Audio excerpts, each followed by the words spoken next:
دعا کی بنیاد کس چیز میں ہے؟ کبھی سوچا آپ نے؟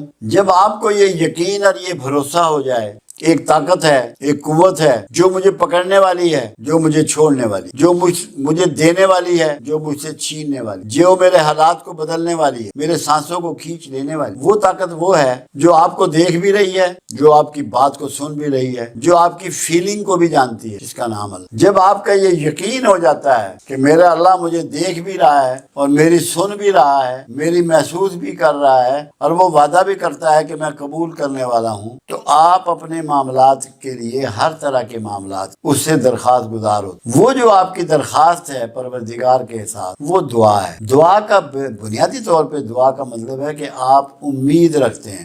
اگر آپ کو یہ امید ہی نہ ہو کہ اللہ یہ نہیں کر سکتا تو آپ کیوں مانگیں گے؟ دعا کا مطلب ہے کہ آپ اس امید کے ساتھ زندہ ہیں کہ اللہ میری سنے گا، قبول کرے گا اور میرے معاملات حل کرے۔ کیوں؟ وہ دینے والا بھی ہے، چھیننے والا بھی ہے، رب العالمین ہے۔ اب اس کی ادب کیا ہے؟ پہلا یہ کہ آپ کا یقین مکمل ہو، یہ نہ کہیں کہ میں پکار رہا ہوں شاید اللہ سنے۔ شاید کا لفظ یا متے کا لفظ اللہ پر الزام تراشی ہے، بڑا گناہ ہے، یہ بخیلی ہے، یہ شرک کے کبھی مت کہیں کہ متے سن لے یا شاید اللہ سن لے۔ 100% آپ کا یہ یقین ہونا چاہیے دعا مانگنے سے پہلے کہ میرا اللہ سن بھی رہا ہے اور قبول بھی کر رہا ہے، کیونکہ اس کا وعدہ ہے اور اللہ کا ہر وعدہ سچا ہوتا ہے۔ پھر آپ نے پروردگار عالم کی تعریف کرنی، اس کی بزرگی بیان کرنی، اس کی بڑائی بیان کرنی، اس کی پاکی بیان کرنی ہے، اس کی اتھارٹی بیان کرنی، کیونکہ بادشاہ سے جب مانگا جاتا ہے تو اسی طریقے سے مانگا جاتا ہے۔ پھر اس کا جو آخری نمائندہ ہے اس کی تعریف و توصیف کرنی، رسول اللہ صلی اللہ علیہ وسلم کی۔ وہ درود پڑھ سکتے ہیں، ویسے کوئی بات کر سکتے، کملی والے کا واسطہ دے سکتے۔ پھر اپنی جتنی کوتاہیاں ہیں ان کو ریپیٹ کرنا ہے، اپنی غلطیوں کو ریپیٹ کرنا ہے، دہرانا ہے کہ مجھ میں یہ خامی ہے، یہ خامی ہے، یہ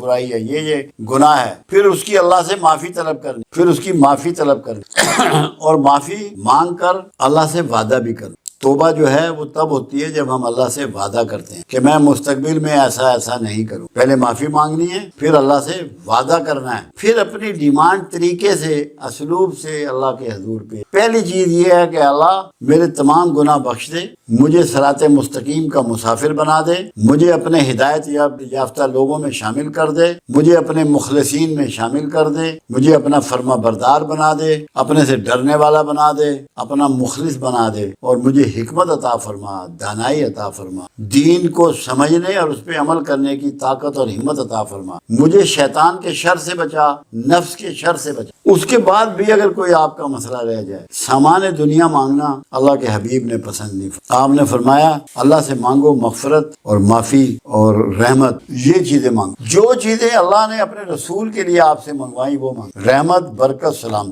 یہ چیزیں اللہ سے ڈیمانڈ۔ رب تو وہ ہے ہی، اس نے سامان تو آپ کو دینا ہی ہے، سب کچھ دینا ہے، مگر اللہ سے مدد مانگ کہ میں مقروض ہوں، اللہ میری مدد، میرا قرضہ اتر جائے، یا اللہ میں بیمار ہوں تو میری مدد فرما، مجھے شفا عطا فرما تیرے پاس، میرے بچوں کو، یا اللہ ہمیں آسودگی اور ہمت عطا فرما، تیرے رسول کی پیروی کا چلنے کا ہمیں توفیق عطا فرما۔ یہ دعائیں کر، مگر دعا میں یقینی چیز جو ہے وہ یہ تسلسل ہے جو میں نے آپ کو بتایا، اور یہ یقین ہے کہ اللہ سن رہا ہے، اللہ دیکھ رہا ہے، اللہ محسوس کر۔ جب تک یہ فیلنگ نہیں ہوں گی دعائیں قبول نہیں۔ لوگ کہتے ہیں ہماری دعا نہیں سنتا، وہ سب کی ہے، قبول بھی کرتا ہے، آپ کا دھیان ہی نہیں ہوتا، آپ کو ہوتا ہے پتہ نہیں سن لے پتہ نہ۔ اتنے کم یقین کے ساتھ آپ کی دعا کیسے قبول ہو؟ اس پہ تو سزا ملے گی۔ جیسے میری بات آپ سن رہے ہیں نا، آپ کے ذہن میں ایسا ہونا چاہیے کہ ہم اللہ کی بات بھی جو ہے نا، اللہ ہماری ایسی ہمیں دیکھ بھی رہا ہے، ہمیں محسوس بھی کر رہا ہے، اور جب وہ وعدہ کرتا ہے کہ میں قبول بھی کرتا ہوں، وہ تو یہ بھی کہتا ہے میں تیری شے رکھ سکتا ہوں۔ تو اس کے بارے میں آپ بہت زیادہ پر یقین ہو جائیں، اور اللہ کے علاوہ کسی سے نہیں مانگی جا سکتی، دعا صرف اللہ سے کی جا سکتی ہے، اور مانگنی چاہیے، مانگتے رہنی چاہیے۔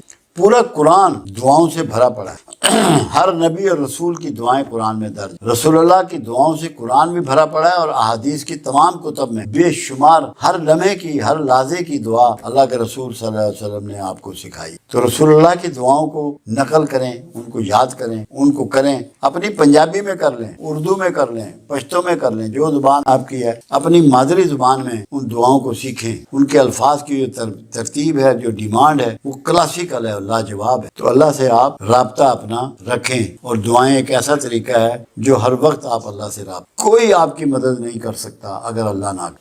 آپ شیطان سے بھی نہیں بچ سکتے، اس کے لیے جملہ کیا ہے؟ اعوذ باللہ من الشیطان، اے اللہ میں شیطان رجیم سے تیری پناہ چاہتا ہوں۔ پناہ میں آپ نے اللہ کی چھپی۔ اگر شیطان آپ سے کمزور ہوتا تو اللہ آپ سے کہتا کہ شیطان کو قتل، آپ اسے نہیں مارتے۔ اس کو اللہ نے روز قیامت تک کے لیے آزادی دی ہے کہ تجھے مہلت ہے اس وقت تک کے لیے، میرے لوگوں کے تو نے راستے میں بیٹھنا ہے، شرارت کرنی ہے، کرتا رہے۔ تو یہ بھی پناہ آپ نے اللہ سے مانگ، شیطان سے بچنے کی، آفات سے بچنے کی، مصیبتوں سے بچنے کی، سیلاب، آندھیے، آگ، فتنے، قتل، جو بھی چیز ہے اللہ سے پناہ، وہ بھی دعائی ہوتی ہے اللہ سے پناہ طلب، اس کی اعانت میں آنا۔